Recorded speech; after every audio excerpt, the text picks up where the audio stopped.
Hello and welcome to this episode of the Reset Podcast. I'm your host, Lauren Miel. This is part of my 29 Days of Magic series where I interview 29 amazing Black women every single day for 29 straight days. And today I am super delighted to have Kimberly Brown, who's the managing partner of Housing Impact Partners. She has an amazing story and I cannot wait for you to take a listen.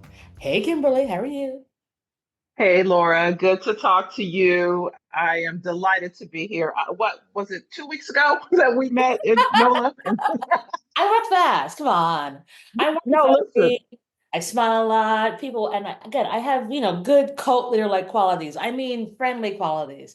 you do indeed. Listen, you got me hook, line, and sinker. I'm like, I looked at your page and I love what you're doing and I love the format. So, again, just honored to be here. Thank you.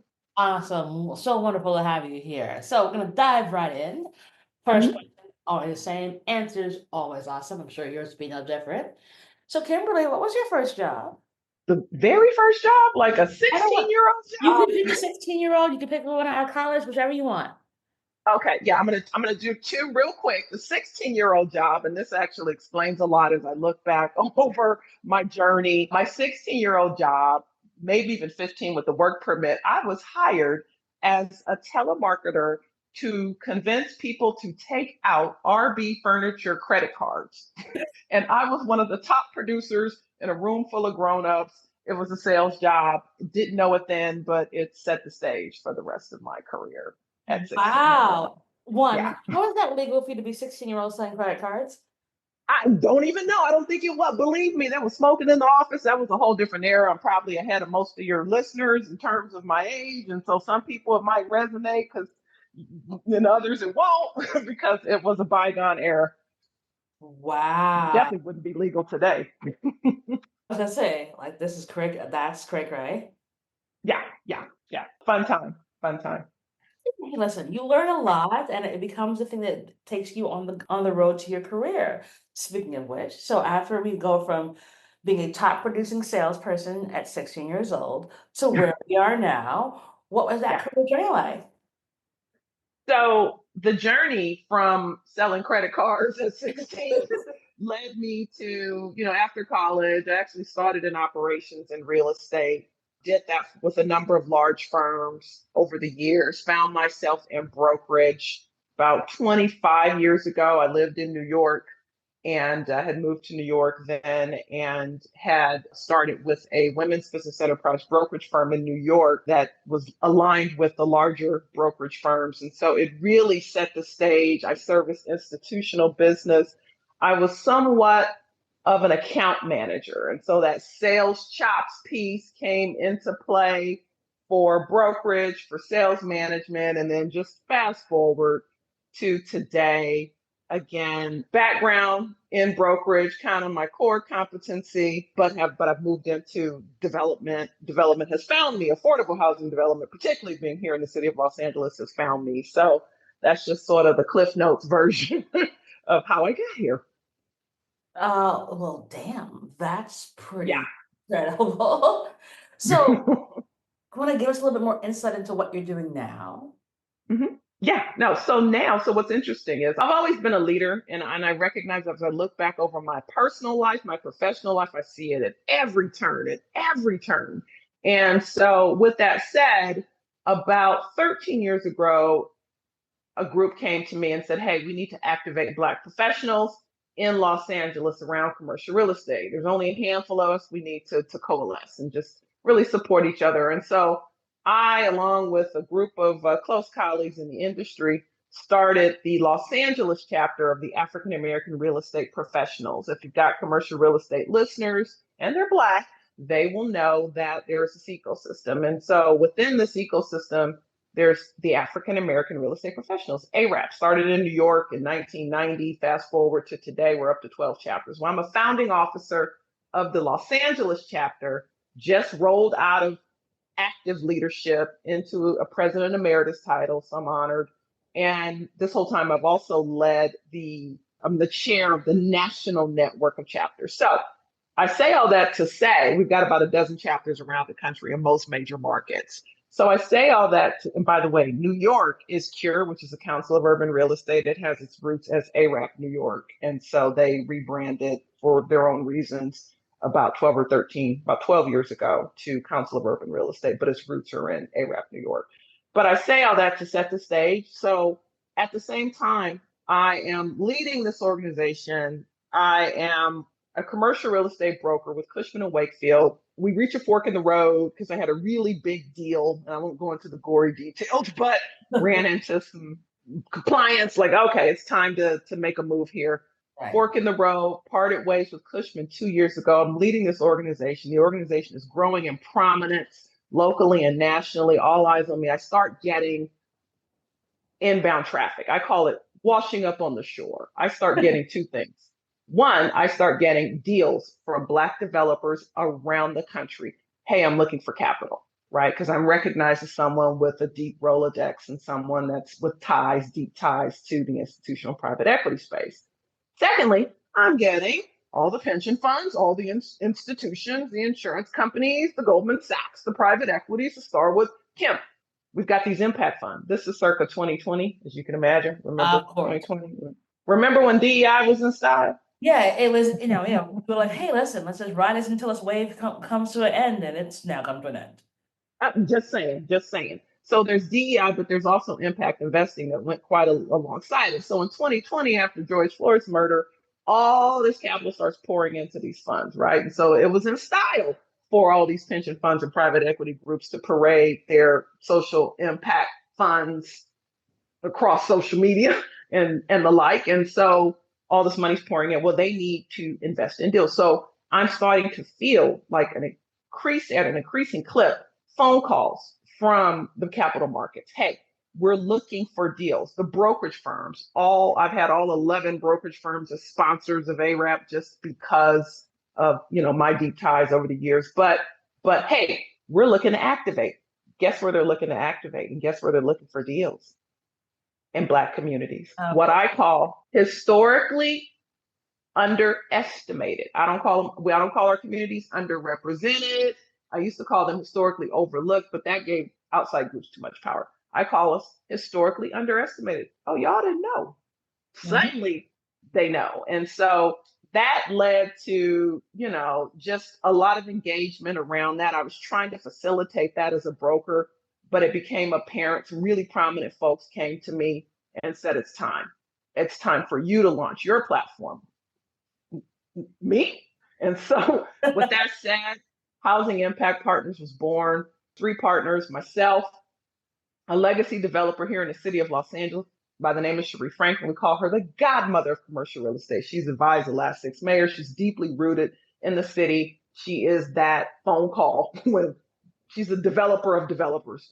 The third partner is Carlton Jenkins, also very prominent here in the city. His background is investment banking. His family started the first Black bank in the city of Los Angeles some years ago. So with all these ties, we've got all the pieces. And so we have launched a development platform and not traditional investment management because we are principals. We're investing in our own deals, but we are preserving affordability in our historically underestimated communities. Amazing. And so necessary for multiple reasons. So I have to ask, in light of everything that's happened in LA in the past month with all the fires, what is happening? How are you all doing? How are you all able to hopefully preserve those communities and businesses that have been affected?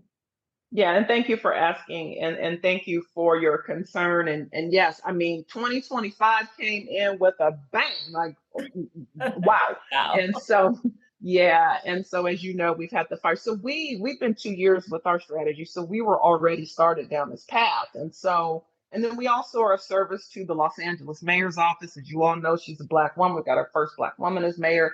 And so we work with her housing team to find voucher placements of residents, primarily with the focus on veterans and transition age youth.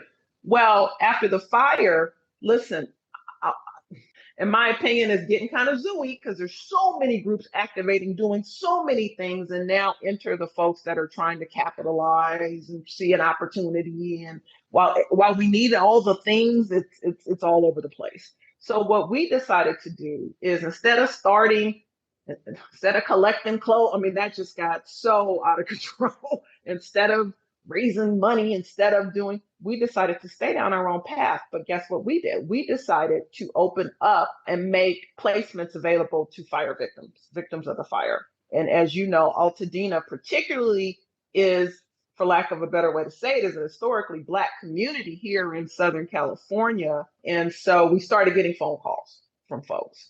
And so we were already doing a monthly tour in conjunction with the mayor's office for voucher placement and unhoused, we're the epicenter of the homeless crisis here, for folks with their case managers. And so we had a tremendous response the first two tours in January and February, over 300 case managers and clients and folks looking for placement. And so we just said, what we're going to continue down our path, because our path is a part of the solution, has been in terms of the housing crisis. Now our path can also be opened up to be part of the solution for this wildfire crisis that we're contending with. Wow. And it looks like you all, one, we're ahead of the game, as always, Black women are. And then are doing the things that actually can make a measurable impact right now, which is like, hey, letting people housing. Kind of important. Real simple. Yeah. It's not complicated. So how can folks who are listening help at this particular juncture to make sure that you all have all the support that you need? I mean, we're always raising capital. Go to housingimpactpartners.com. But in LA, there are a number of well-established funds. The mayor has a fund. There's some other folks, some of the foundations have started funds. I mean, it's economic at this point. I mean, the amount of shampoo and canned goods, and they had mounds of stuff that have come at this juncture, and then Amazon orders. And I'm not trying to discourage folks from helping, but I will tell you that has actually presented a problem of its own. Stuff poured in from around the world. And so now, there's a question of how to store all this stuff and how to get it deployed and how to just create a logistical situation, as you can imagine. But I'm not going to endorse any funds here, but I would say that there are a number of funds and they're looking for philanthropic participation. So if folks under the sound of my voice are looking to help, I would say Google, start with the Urban League, the NAACP, I would imagine on their local pages. They've got a list of kind of approved funds, the LA Mayor's Office. Take a look, and if you want to donate, then I would encourage you to do so if you want to help. Fantastic. So talk to me about a time when you had a challenge and you're like, there's no way I'm getting through this. And then you did. Oh, that story of that is just so, I had a quote, I'm looking for it now. I posted on LinkedIn when we had our last housing tour. And this quote sort of sums up the whole experience. And so it's a quote by Nelson Mandela. And it says, "It always seems impossible until it's done." Right. Period. And so we execute. I mean, my partners and we execute at an incredibly high clip, and folks go, how do you do all these things? One is just aligning, making sure, like, if your professional and personal lives and your North Star can all align. To me, I tell folks, like, that is critical to be intentional about what you're doing, right? And so I tell people, every phone call, this meeting that you and I are having, this is intentional. This is going to have 3 or 4 outcomes for me, right? Every phone call that I field, every email, every post is doing 2 or 3 things at the same time. And so what that allows me to do is be very efficient. I also tell folks I can run 2 businesses, a local organization, a national organization, on my phone. Like, I have gotten accustomed to technology and utilizing technology for efficiency. AI, I'm all about it. Just all learning how to use it can increase your efficiency incredibly. So don't shy away from it. Is it going to replace you? I mean, we don't know what this is going to look like, but now it's here and it's at our fingertips and at our disposal. and the access is so easy, it creates nothing but efficiency right now. I love that. And it's so important. Yeah, similar. Like I can run my business. I've done this podcast off my phone in Mhm. all manner of places. And I think it is very important for folks to understand that like the tools have made things more efficient, but it's still you. That's right. AI is not going to be the person who actually runs the business. Ultimately, that is Nope. you. We're going to be hiring you because of you, not because of the fact that you use an AI chatbot. That's right. And what I find is, listen, what I've done is I have personalized it with AI. We got a nickname, so I'm not gonna tell everybody because that's our nickname that we use for. But like, got her used to me, right, by feeding her, understanding what, and now she knows who I am, and so now when I drop prompts in, I mean, she's delivering targeted, useful content because we can tell when somebody's pulling something off the shelf. Like, okay, just, just stop it. That's just sounding like you just cut and paste from off the shelf, right? But really understanding, I encourage your listeners to really do some research and just understand how to use it and how to use it efficiently and effectively. Amen. So, okay, so you had all these businesses you're running, many from your phone. What does Kimberly do for Kimberly? What do you do for your self-care? Oh, my life is so full. My life is so full. Anybody that knows, anybody that knows me knows how full my life. I've got an incredible personal life. I am of a certain age, of a big age, and happy to be here. I mean, got aging parent. I'm a sandwich. Got aging parents. Got a kid finishing up school. But I will tell you, like, I make all the time. I am a classic ENTJ, but I'm also a lone wolf. I love solitude. I create real boundaries and everyone knows it, right? Like, I unplug after 8 p.m., sometimes 9 p.m., but I don't plug back in until 8 a.m. Pacific Standard Time with intention. That's a boundary. So just really setting intentional boundaries for me. This month, been in NOLA, saw you in NOLA during Super Bowl weekend, had a fantastic time. Weekend before that was in Palm Desert, always making time. That balance is so critical. It's not an option. Not an option. I love the forcefulness of the boundaries because I think sometimes, especially as Black women, we're like, I have this boundary, but it's a little shaky. And you're like, no, the phone is not being answered before 8 a.m. So goodbye. That's right. And I That's do right. it. I aspire. That's Yeah, really yeah. No, I me. tell folks I unplug. So, sometime when I decide to plug back in after 8 and I make it, it gives me a chance to not start the day off plugged in, right? Because I found myself just being too a slave to it, right? And so, and then, some of that comes from my corporate world where, I was still servicing New York business from California. But it's so beautiful to spend some time with yourself and spend some time in prayer, meditation, whatever you do in the morning. I add a cold plunge to that, a workout, and just start my day the way I want to start it before I plug in and before it gets off to the races. Makes good sense. So thinking about, again, setting boundaries, knowing what's important, what do you think you tell 18-year-old Kimberly? Wow, you're going to be a leader. Hold up, fasten your seatbelt. Like everything, she wouldn't have even known. She wouldn't have some things I tell her personally, but that's what a lot of a lot of women would tell themselves personally on how you handled yourself personally from a young age. But professionally, it started for me when I was 20 or so, and some people saw some things in me that I didn't see, and that was throughout my journey. So I get a lot of next gen traffic, and the organization I lead, we have a really robust next generation network of millennials and Gen Z, and so tap into the resources. What I would tell 18-year-old Kim is professionally, make sure you get a sponsor because I have one. Didn't know that I've had multiple at every turn. Didn't know that they were sponsors. Ironically, they would be white men who looked out for me, who advocated for me, who, hey, she's moving to New York. I got Kimberly Brown coming in. Hey, T.I. Craft, I've got your, okay, put her there. Like, pave the way for her, right? Coming back to California. Okay, Cushman and Wakefield, Kimberly needs to be, so always had folks advocating. So in addition to a sponsor, try and seek out someone with social currency, someone with, and I know this is hard at 18, but just in their heads, try to get to a place where you can be in rooms with people who have social currency to advocate and propel your career. So important. So, so, so important because, you know, I was out with some friends this weekend and we were talking about the fact that like folks don't go out anymore. And, Hmm. and like you don't meet other people. And I'm like, how do you think the world works? That's it. That's it. I am out. Listen, I'm out with intention. I'm not out everywhere, and I don't attend everything that I just cannot. It's just not even humanly possible. But there's a really prominent, like Friday night, there was a really prominent community development group, CDC, that held its gala. That's something I'm going to show up to. Every bank was in the room.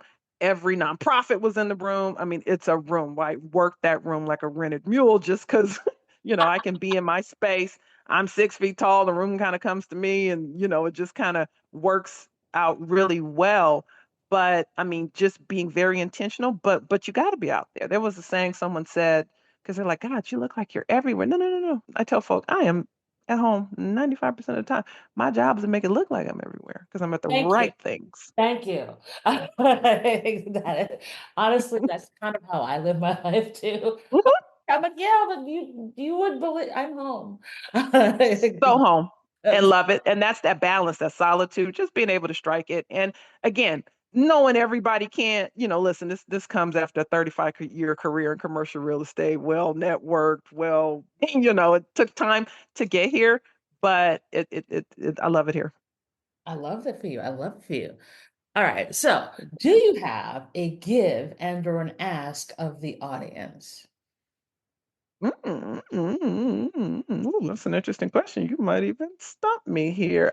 Just everybody get involved. I mean, in this current climate, like we don't have the luxury of not getting involved. Whatever industry you're in, if you're in the capital markets, the investment community, community-based organization, get involved in your local community. Take your gifts and talents out of that tower and take them to your community. I will tell you, because there's a place for you. We have left those of us in these professional spaces that have influence and that have resources and access.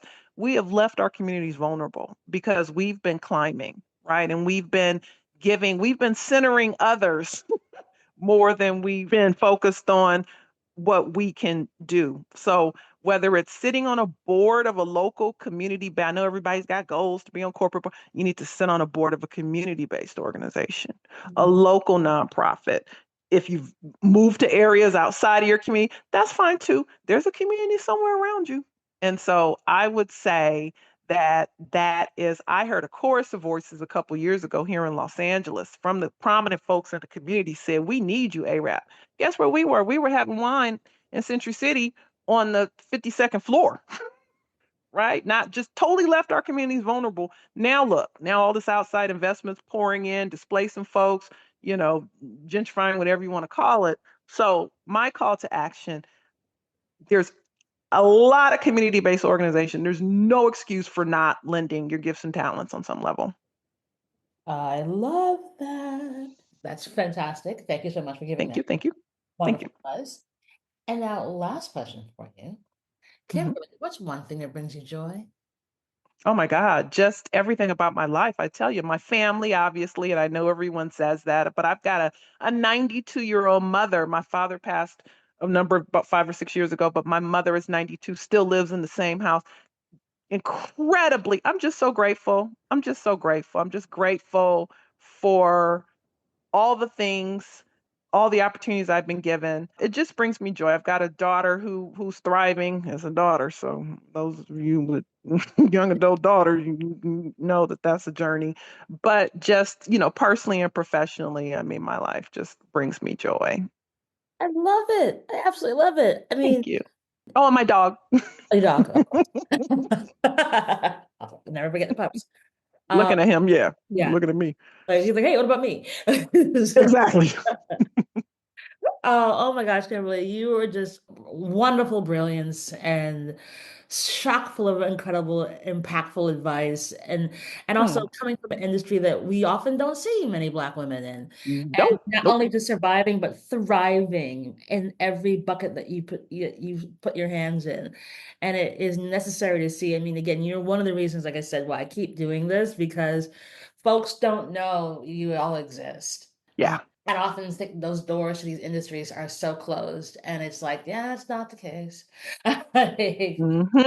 but if you look, you can find us. We're everywhere. That's, And so I'm so delighted to have you part of 29 Days of Magic. We'll put details in the show notes for folks to find out more information about you and the great work that mhm. you've done, because it is incredible to see what you've been able to do over your incredible career and continue to do.